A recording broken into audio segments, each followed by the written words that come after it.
Search Radyo Pilipinas. Radyo Publiko ng Bagong Pilipinas para sa Bagong Pilipino. Naghahatid ng mahahalagang balita at impormasyon na uugnay ng pamahalaan sa sambayanan. Tulay sa himpapawid ng serbisyo publiko. Radyo Pilipinas. Radyo Publiko. Ang boses ng Pangulo sa Iloilo. Radyo Pilipinas. 585 AM. Philippine Standard Time, alas 10:10.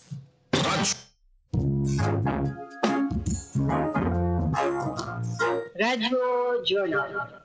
Drisa. Radyo Pilipinas.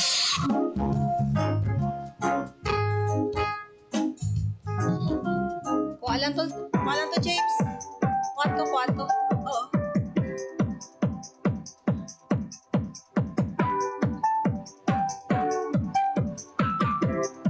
Sige.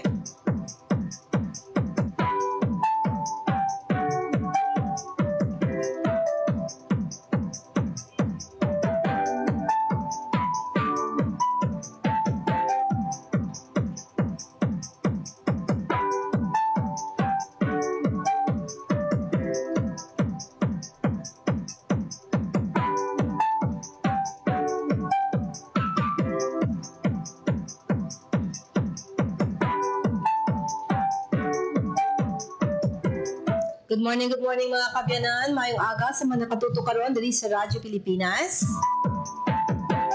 Welcome kids sa programa Radyo Journal.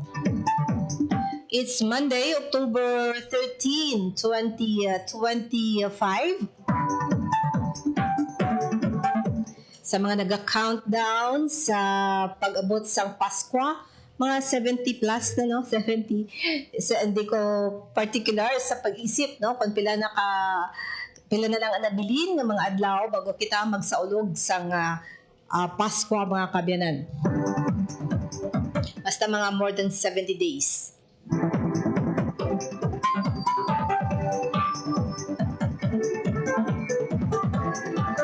Sa bangyang Lunes, October 13, ang ato sa mangin kaupod sa ato sa pagpangalagad sa programa from Balete, Aklan. Balantang mga taga-Aklan, ang ila sa niya nga language o kanaya dialect, mas comfortable sila iya sa Tagalog, no? So later on, no, hibalo naton sa kay Marilyn Roma. Siya ang aton sa niya nga dinapit for today sa iya sa niya nga pag hatag sa aton sa isang interesting istorya tuhoy sa iya siniya bilang isa ka DSWD beneficiary sa idalom sang programa sang Pantawid Pamilya Pilipino program.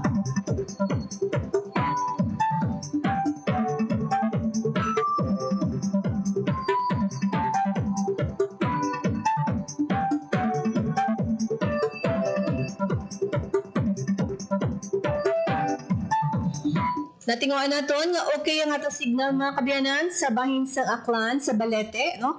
Si Marilyn ang aton siniya nga pagkuha sang o pagpamati sang ila siniyang story, no? Bilang beneficiary sang program.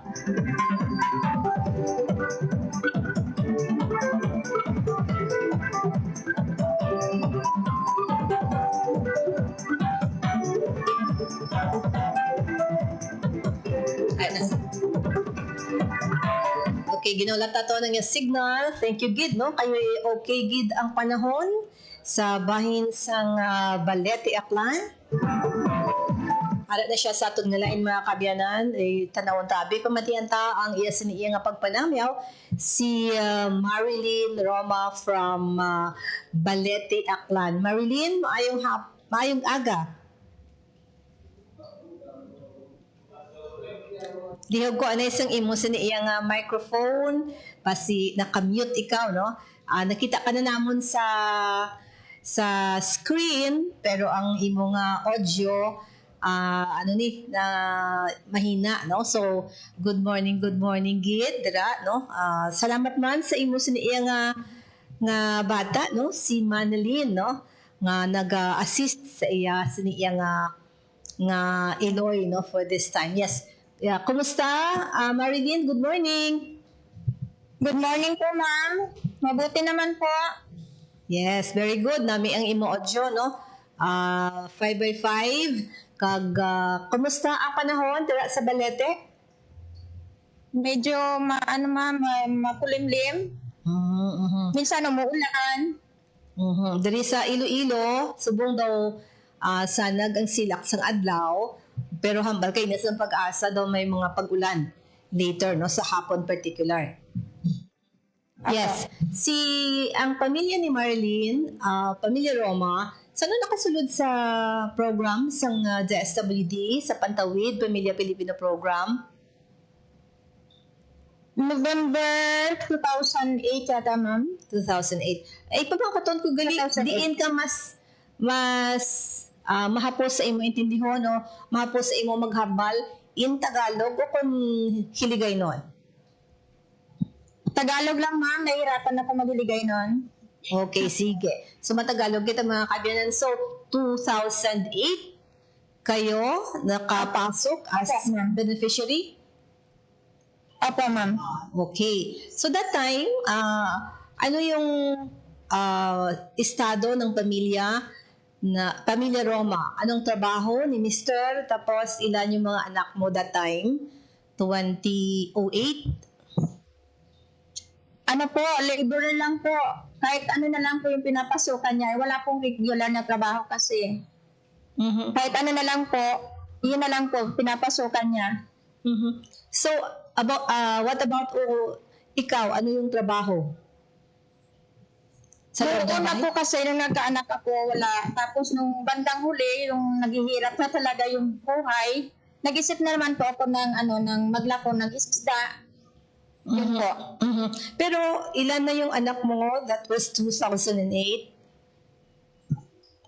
4 na po. 4.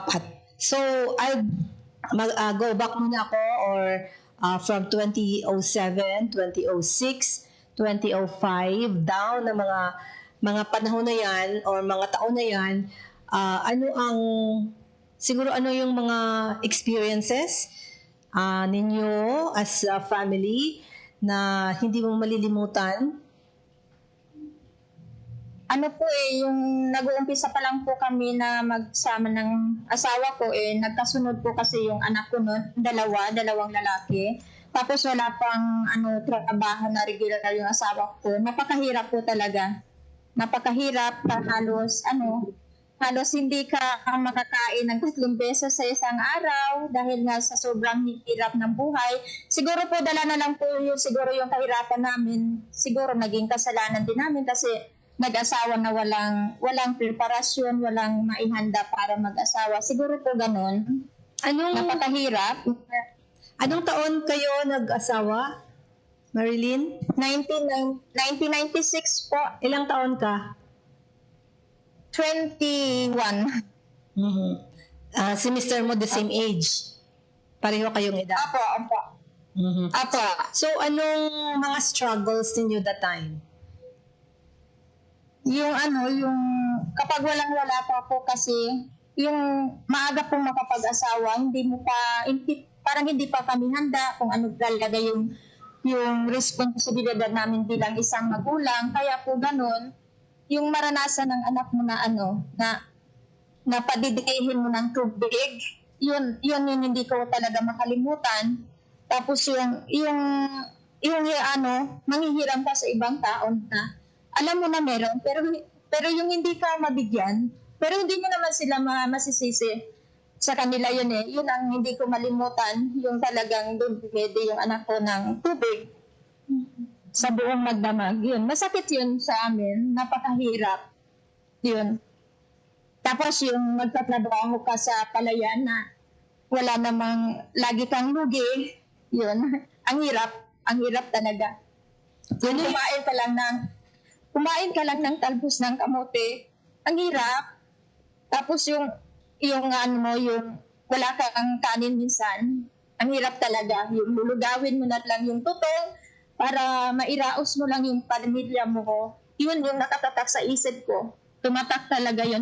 Kaya yun yung naghikayat sa akin na gawin yung lahat para lang wag maging kawawa yung mga anak. So 20 Napakahirap po. yes, 2008, bali apat yung anak mo, no? Oo. Oo. Opo. So nadagdagan pa siya. Hindi na. Hindi na po. Hindi na po. So prior 2007, 2006, so meaning nakaapat na kayo. Opo. Mhm. Ay, 2008, nakaapat na po kami ng 2008. Na-mention mo na napakahirap. What about sa na scenario sa pamilya ninyo? What about sa education ng mga anak mo? Minsan na-mention mo rin na hindi kayo makakakain for 3 times a day. So sa education, gaano kahirap 'yon? Maliliit ba sila, no? Yung mga anak mo? Opo. So sa kanilang pag-aaral, how would you describe? Nung una, Oo, hindi pa kayo nakapasok sa program. Opo. Mahirap po. Nandun yung nakakaawa po talaga yung mga anak. Lalo na po pag minsan walang baon, walang maiulam, yun. Hindi ko napapasali kung minsan sa mga aktibidad sa paaralan kasi nga po yung kinikita namin kulang pa sa amin. Yun, yung masakit sa amin. Hindi namin ibigay minsan yung pangangailangan ng aming mga anak dahil sa kakulangan. So, anong epekto sa mga bata? Anong performance nila sa grades nila? Yung mga anak ko naman po kasi hindi naman sila mahina, pero nagpapasalamat pa rin ako dahil kahit papano, kahit hirap, ay inararaos nila yung kanilang pag-aaral. Hindi na, maano po kasi yung mga anak ko yung masikap mag-aaral. Kaya po, ganun. Mm-hmm. Pero minsan nakikita ko po sa kanila pag hindi sila nakakasali sa mga aktibidades, siyempre nalulungkot sa ano po namin mga magulang, masakit po na hindi namin maibigay minsan yung gusto nilang gawin para sa paaralan. Kung minsan nalilate pa sa bayaran, kung minsan pagtatagpiin mo na lang yung notebook nila, pero nagpapasalamat ako sa mga anak ko kahit ganun, pinagtatagpit yung mga notebook nila, hindi sila nagrereklamo. Kahit nga yung mga kabag nila, inaano na lang, nangihingi na lang sa mga pinsan nila para kung pwede pang tatahiin. Minsan nga ma'am, pag sumasali yung anak kong babae sa aktibidades, pag wala kang pambili ng costume nila, yun tinatahi po. Pero okay naman. Kahit pa paano okay naman po. Mm-hmm. So sa na-mention mo, maganda, okay din ng kanilang grades and kahit na anong layo ng kanilang school sa inyong bahay nung wala pa kayo sa program? Nung maliliit pa sila? Malayo-layo rin po. Malayo-layo rin po Mga ilang minutes kung lalakarin? Mga 15 minutes po yata. Kung lalakarin. And umuwi pag kumain ng tanghali. Hindi na. Pag wala po talagang ulam, uuwi pa po talaga kasi siyempre nahihiya rin po sila doon kumain sa paaralan pag walang ulam, uuwi po talaga. Kadalasan umuwi po kasi yun nga, pag walang ulam, mahihiya rin sila doon. Sunod-sunod ba sila yung gap ng edad nila? Sunod-sunod ba o anong gap ng kanilang mga edad? Yung po kasi, yung dalawang lalaki ko, nagsunod-sunod po, 1 taon lang yung gap nila. Tapos yung dalawang babae ko, na natuto na po kasi kami mag-natural family planning sa pamamagitan po ng seminar. Yung pangatlo ko pong anak, yung gap nila ay 6 na taon na. Tapos yung pang-apat ko na anak, na babae rin, 10 years na po ang gap nila. Mm-hmm. So that time, nakapasok kayo sa family planning? Apo. Nag-seminar po kami, yung natural family planning lang po, disiplina po sa sarili, yun po. Mm-hmm. Okay, so kasi 'di ba, sabi mo 21 years old kayo, tapos walang kamuang-muang kung what's life ahead sa magkapamilya, no? So struggle talaga. So, sino yung gabay nyo for that time na bumukod ba kayo o tumira sa either of your parents? Noong una po, tumira po kami sa parents namin. Tapos nung katagalan po, mahirap po kasi makitira lang. Pag may pamilya, gumawa na lang po kami ng kahit na maliit na kubo. Yun, yung sa ano na lang, kubo na lang muna. Yung nagbukod po talaga kami. So, that was, pagbukod nyo, anong year yon? Ano na po eh. Tagal na po. Ano na po siguro, yung 4 na po yung anak ko. Yun, 20? nagbukod na po kami. Mga 20, early 20s? Early 2000? Opo. Early 2000. Opo. So, Opo. 2015, nakabukod na kami. Ganyan. So, bali, nasa kolehiyo na siguro yung nauna mong mga dalawang lalaki? Sa college sila that time? Hindi pa? At ano po yung panganay ko po kasi ma'am, hindi po nakapagkolehiyo kasi po sa kahirapan po siguro nakita niya yung kahirapan namin. Nag-volunteer po talaga siyang wag nang mag-aral ng kolehiyo para makatulong sa amin sa mga kapatid niya. Usually po pinakiusapan ko po siyang mag-aral kahit hikahos, pero talagang ayaw po niya. Siguro po nakita niyo yung kahirapan namin kaya yun nag-decide siya na magtatrabaho at nagpapasalamat naman po ako. Napakalaking tulong po siya sa ating mga anak, sa mga kapatid niya. And yung second na anak mo na lalaki is nakatapos siya? Opo. Maano po yan yung anak ko na napakasipag. Napapasalamat po ko sa Panginoon. Napakasipag po ng pangalawa kong anak na lalaki. So nag-aral po talaga siya at sa kasipagan po siguro niya kasi yung nagpaaral po kasi sa kanya yung presidente ng paaralan, tapos nakitaan po siya ng sipag. Pagka-graduate po niya, kinukuha po talaga siya doon sa farm ng eskwelahan ngayon. Kaya yun, diretso na po talaga siya sa pagtatrabaho. Kaya yun, malaking tulong din po yun sa mga kapatid niya. Anong course niya? Agriculture po. And nasa Aklan State University siya? Apo. And then, yung dalawa mong anak, yun yung nakapasok ulit sa program. So, moving forward tayo, 2008, sinong anak mo ang naka-avail or naging beneficiary ng program? Ano po, 3 po sila, si Edward, si Minalyn, tsaka si Samantha. Pero sa Edward po kasi ilang buwan lang natanggalan din. Tapos 2 na lang po sila, yung 2 babae ko. Tapos nung huli po, natanggal na rin po si Minalyn kasi graduate na rin po siya ng college. Tapos 1 na lang po ngayon. Okay. So si Minalyn is nakagraduate na siya, diba? Opo, ma'am. So, ano ka na 2008, 2 yung anak mo na beneficiary, no? Yung babae. Opo. Yes. So, Opo. so ano yung siguro changes or anong nakikita mo na parang gumaan yung buhay nyo right after na natanggap yung ang cash grant from the program? Ano po kasi, nung una, yung sa kahirapan po namin, pag nakahawak po kasi ako ng 500, ma'am, sa totoo lang, pag mahirap ka, sa totoo lang, napakalaki na po sa akin yung 500.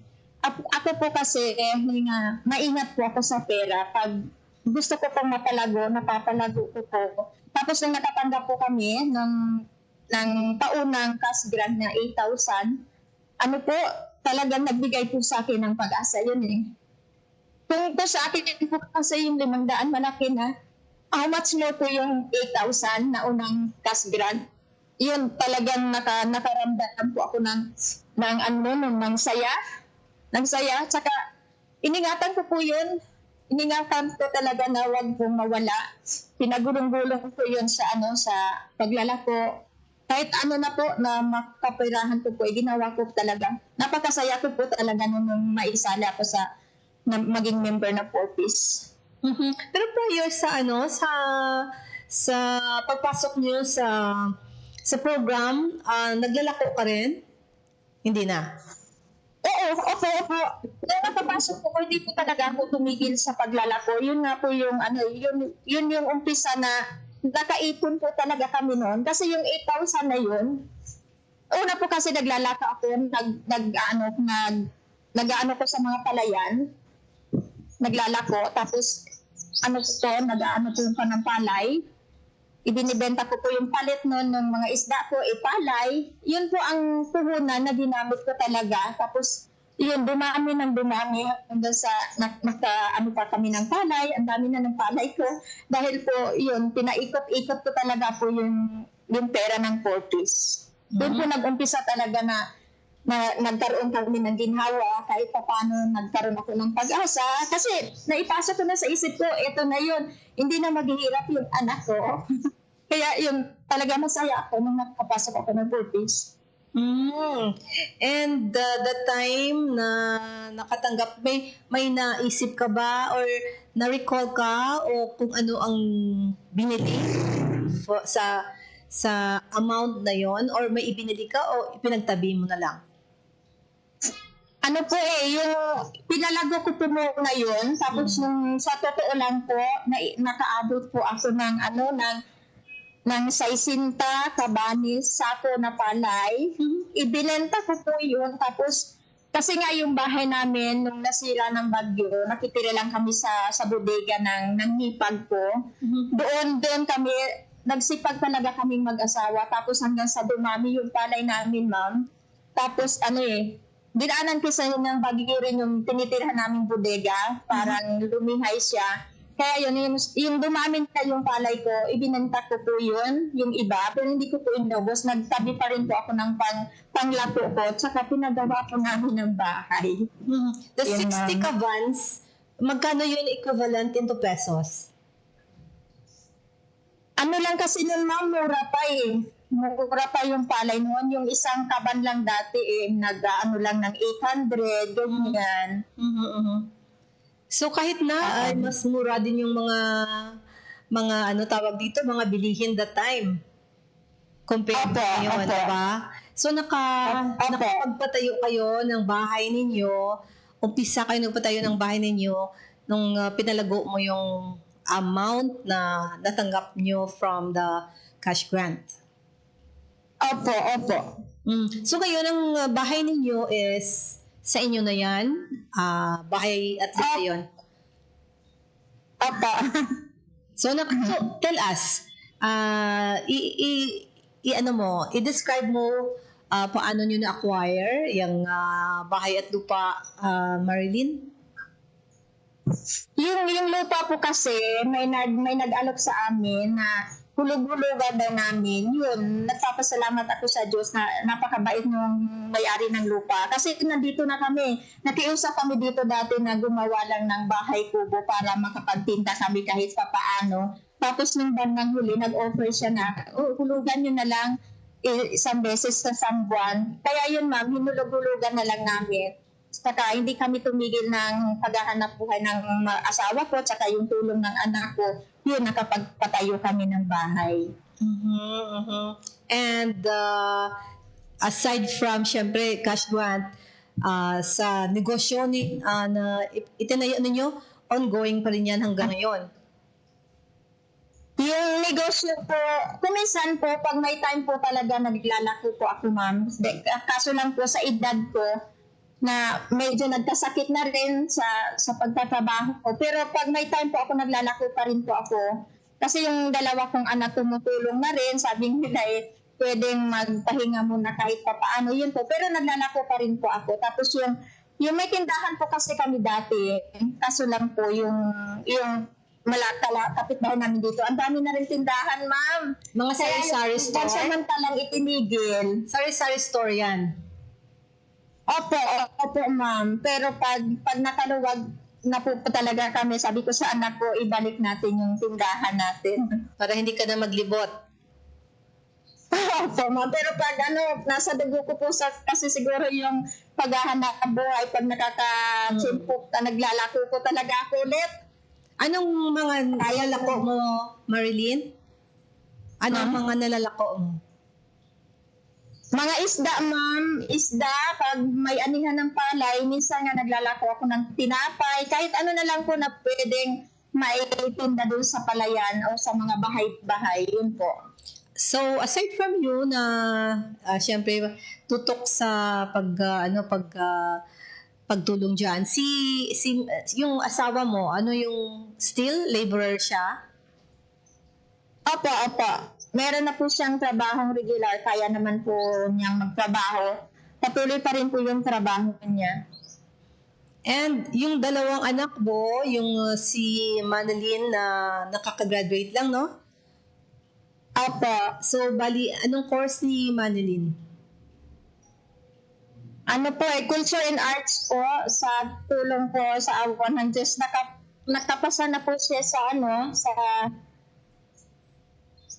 SALET. With Marilyn.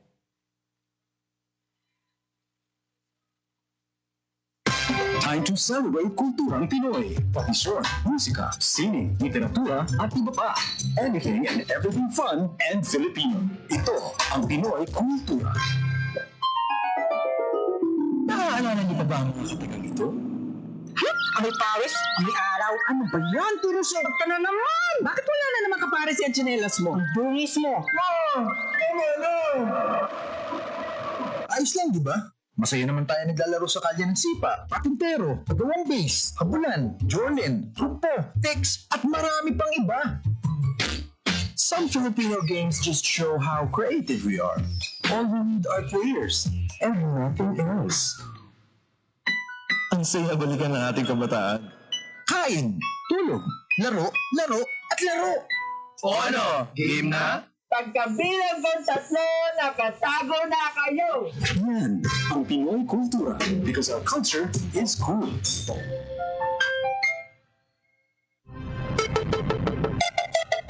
Ang violence against women and their children o VAUC ay isang krimen at hindi isang pribadong usapin lamang. Ito ay nakasaad sa Rule 3, Section 6 ng Republic Act 9262 o Anti-Violence Against Women and Their Children Act of 2002. May obligasyon ako, ikaw, tayong lahat. And vow now, it's our duty. Ang paalala nito ay hatid sa inyo ng Philippine Commission on Women at ng himpilang ito. Ang aton nga oras, it's 10:38, mga kabyanan, nag-tanaw o kag nagapamati ka mo gihapon diri sa Radyo Journal, subong iya nga Lunes, no? Ang aton sa iya nga dinapit for this morning, si Marilyn Roma.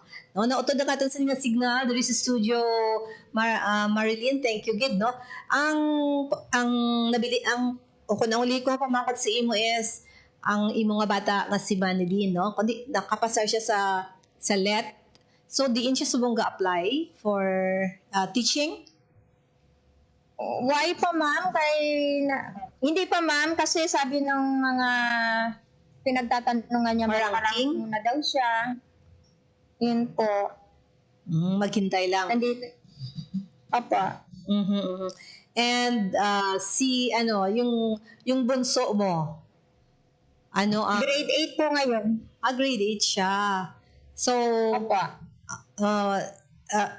permit ko to, tinatanong sa mga beneficiary man ng mga nanay or mga students, no, beneficiary ng program, kung ano ang performance sa school ng anak mo Marilyn. Maganda naman po. Kahit pa paano lagi siyang nakakapasok sa honor roll. Kasi pag naman pong mag-aral. So, may mga scholarship programs, if ever, no, kolehiyo ang iyong anak, no. There are government agency that offers mga scholarship, no.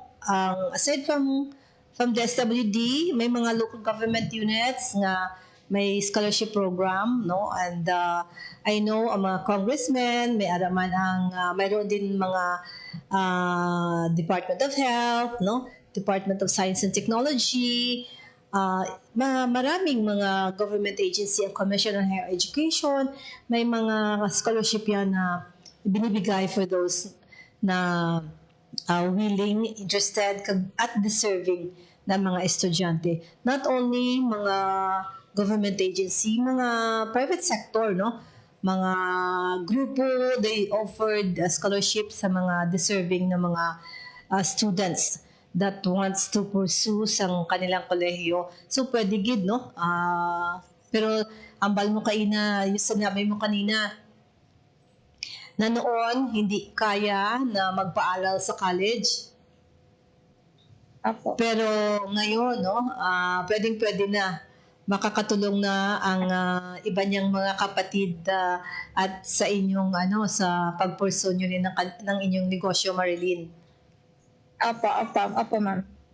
Okay. So, as a whole, siguro ano yung masasabi mo sa programa ng DSWD na ang programang itong Pantawid Pamilya Pilipino program? Nagpapasalamat po ako sa DSWD kung sino man po yung naglunsad ng programang ito dahil napakalaking tulong po ito sa aming mga mahihirap o naghihikayo sa na po sa may mga pamilya na may estudyante. Napakalaking tulong po kasi ito dahil yung hindi po kaya naming maibigay ay natutugunan po ng purpose na ito. Saka yung lang po, yung masasabi ko lang po sa na sana po ipagpatuloy po nila yung pagsuporta po sa amin. Napakalaking tulong po sa amin ito. Siyempre pa, At napakarami po kasing bata na gustong mag-aral na walang kayang ipantustos, natutugunan po ng programang ito. Mm-hmm. So, syempre pa, hindi lang dole out yan, diba? May criteria sila na sinusunod. Aside from syempre, ang pagbibigay, mayroon din dapat kapalit and you have to comply. And as a parent, may mga FDS kayo, di ba? Apo. So, ikaw, Marlene, ang nag-attend din, no, ng FDS? Apo. So, every month yon. Apo. Parent leader, ikaw hindi? Kinuha po kasi nila akong parent leader pero hindi ko na po tinanggap kasi marami na akong obligasyon. Pero ginawa pa rin po nila akong assistant leader. Kasi I know how busy ko isang negosyante, diba? Inaasikaso. Ano pa po kasi BHW, may sa simbahan pa, parang hindi na po kaya siguro pag nag-parent leader pa. Okay. Yes. So, aside from that, pinasasalamatan ng DSWD, any message naman sa asawa mo? Is there anything gusto mo ipaabot sa kanya? Sa asawa ko, kasi yung asawa ko, nagpapasalamat kami sa kanya kasi mabait yung asawa ko mahaba yung pasensya niya. Kaya yun, lagi ko sinasabi sa Panginoon na salamat na siya yung naging partner ko kasi siya kahit hindi siya perfecto pero makikita mo yung kabaitan sa kanya, napakalaking halaga na yun, napakalaking tulong yun sa amin. Saka patuloy siyang nagtatrabaho, patuloy siyang nagbabanat ng buto kahit may trabaho na yung mga anak namin para matustusan pa rin yung pamilya namin. So nagpapasalamat talaga ako sa kanya. At ganun din po sa Panginoon, lalong-lalo na po sa Panginoon, napakalaki pong pasalamat ko at siya yung binigay sa amin. Kasi lang siya tahimik, hindi siya palaaway. Ngayon, kaya yun, nagpapasalamat talaga ako sa kanyang kabaitan, saka sa sipag niya. And sa mga anak mo, is there anything gusto mo ipaabot sa kanila? Message? Sa mga anak ko, siguro, kasi yung mga magulang, siguro naririndi na yung tenga nila ng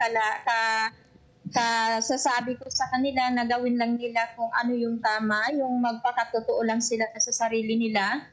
At saka yung lagi kong sinasabi sa kanila nga, mag-aral ng mabuti. Kasi yun lang yung kayamanan na hindi pwedeng nakawin kahit sino. At saka, ang higit po sa lahat, sa panahon po ngayon, kahit anong marating nila, sabi ko sa kanila, talagang mahalin nila yung sarili nila, lalo na yung kaming magulang nila. At saka, huwag talaga silang makalimot sa Panginoon. Sabi ko sa kanila, lahat ng desisyon, isang guni sa Panginoon, lalo na po yung magtulungan sila, magrespetuhan silang magkakapatid.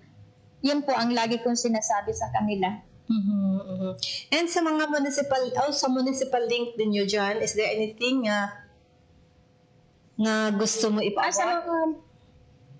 Sa municipal link po namin, sila, lalo na po si Ma'am Benifer, yung municipal link din namin dati na si Ma'am Renalyn, saka sa mga kasama nila, nagpapasalamat kami kasi kung ano man yung mga dapat naming i-comply, nandyan po sila sa amin, kung ano po yung hindi namin naintindihan sa mga FDS, kahit pasaway yung iba sa amin, nandyan pa rin po silang nakasuporta kahit araw-gabi, kung pag may itinatanong kami, nandyan po talaga sila, hindi sila nagsasawa, hindi sila nagpapakita na pagod sila. Kahit anong oras man, nandyan po kasi sila nakaalalay po sa amin, lalo na po kung yung hindi namin may intindihan, nandyan po sila para tumulong lagi sa amin.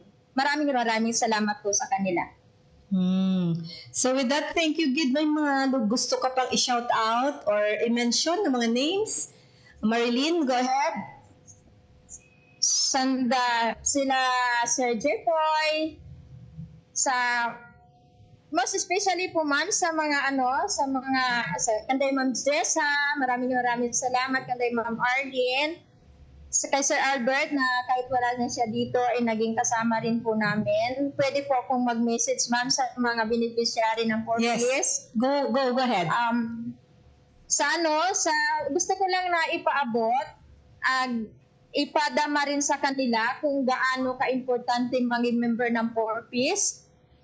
Bilang member kasi ng Porpis, sana maisip din natin na member tayo ng Porpis. Yung cash grant na tinatanggap natin, bigyan naman ng halaga. Kasi galing din yung pera na yan sa mga taong naghirap para ma-share yung pera nila, maibigay sa programa ng Porpis para makarating sa amin. Sana naman po, bigyan nila ito ng sukle na gamitin nila sa tama. Kasi minsan lang kami napakaraming tao sa mundo na hindi nakakapasok, hindi nakaka-avail ng Porpis, at isa kami rito. Dapat naman sana bigyan naman nila ito ng sukli ng gamitin nila sa tama. At saka para pag ginamit nila ito sa tama, yung maka-benepisyo nito na magbigay ng importansya, yung mga anak nila maka-avail. Tapos kasi at the end of the day, pag nakamas na kami sa Porpis, pag hindi namin ginawa yung obligasyon namin bilang member, bilang Porpis, hindi kami manghinayang pag ginamit namin ito sa tama. At alam ng Diyos, pag ginamit mo ito sa tama, ang Diyos magdadagdag pa. Hindi lang Porpis, kundi marami pang grasya na darating sa kanila. Sana maging maging responsable kung paano gamitin ang perang pinaghirapan din ng ibang tao para makarating din sa amin. Yan lang po. Yeah, so with that, saka wag silang tumigil sa hirap ng buhay, wag silang sumuko at itaguyod talaga yung mga anak nila sa kanilang, lalo na sa pag-aaral ng mga anak. Maraming salamat po. yes, so well said, no? Thank you very much, Marilyn, sa imong wisdom no, sa tagpalamati isang sining programa, Radio Journal, for those nga nakatutok nga mga beneficiaries ng Patawid Pamilya Pilipino program. Salamat gid sa imong panahon diri sa Radyo Pilipinas. Marilyn Roma. Salamat din ma'am, magandang umaga po ulit. Yes, good morning gid. Nabatian mga kabiyanan si Marilyn Roma sang Balete Aklan, no? Thank you man sa iya iyang anak, iyo kong bata, no? Nga nag-facilitate sa sining Zoom naton nga pag-interview sa iya sining Eloy. Thank you very much.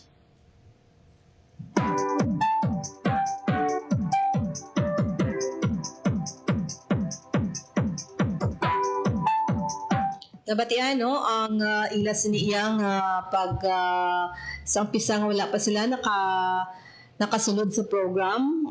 Grabe ang aton siniyang ang ila transformation sa karon from wala sang balay into nakapatindog, no, nakabakal sang duta, and then nakapag-graduate, no, sang ila siniyang kabataan. So ang isa sa mga modelo, no, nga pamilya, no, for those nga nagadula sang paglaom nga nga makaangkon sang balay kag duta kag makapag-graduate sa inasin nga mga kabataan.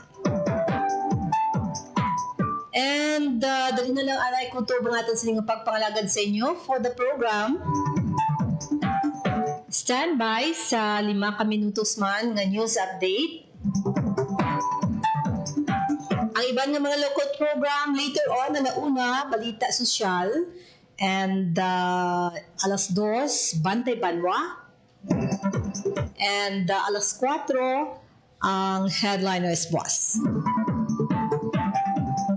Pamati ka mga kabiyanan sa siningang mga local programs, mga update ini, nagaklanabo all over Western Visayas, particular man sa ginabantayan natin nga mga bulig, mga ginapalabot nga response sang nanuhay-tuhay nga mga government agency, particular man ang hulag aksyon sang karuniyang administrasyon under the leadership of President Ferdinand R. Marcos Jr.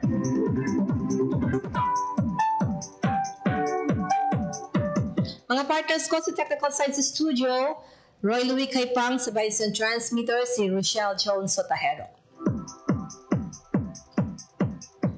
Pilipinas, salamat. Ako naman si Bing Pabiona. Maayong aga. Ang inyong tulay sa himpapawid ng serbisyo publiko, ang Presidential Broadcast Service, Radyo Pilipinas, Radyo Publiko.